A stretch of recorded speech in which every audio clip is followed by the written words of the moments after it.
अगर आप railway group D की तैयारी कर रहे हैं तो सिलेक्शन के बाद प्रमोशन का क्या प्रोसेस है, कौन कौन से तरीके हैं जिससे प्रमोशन होता है, उसके बारे में जानना आप सभी के लिए बहुत जरूरी होता है। तो सिलेक्शन के दो तरीके होते हैं। एक तो होता है इंटरनल डिपार्टमेंटल एग्जाम्स होते हैं, लाइक जीडीसी होता है, एलडीसी होता है। आप इन एग्जाम्स को क्वालिफाई करके आप अपने क्वालिफिकेशन के अकॉर्डिंग अच्छे अच्छे नए नए पदों पे, ऊपर के जो पोस्ट है उस पे जा सकते हैं। दूसरा तरीका होता है कि टाइम टू टाइम आपका ऑटोमेटिकली ही प्रमोशन होते रहता है, साथ साथ आपका इंक्रीमेंट भी ग्रेड पे में होते रहता है।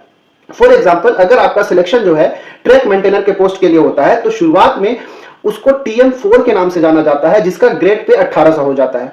कुछ समय के बाद आपका प्रमोशन कर दिया जाएगा और ट्रैक मेंटेनर के अंदर ही TM4 से आपको प्रमोट करके TM3 में रख दिया जाएगा और आपका जो ग्रेड पे होगा 1800 से बढ़ा के 1900 कर दिया जाएगा।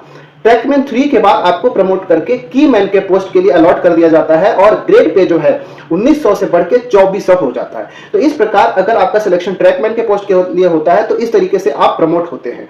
तो इन सभी चीजों को भी आप सभी को पता होना चाहिए अगर आप तैयारी करते हैं। इसी तरह के किसी भी तरह की जानकारी अगर चाहिए तो आप हम सबको सब्सक्राइब कर लीजिएगा और किसी भी तरह का डाउट हो तो कमेंट करिए।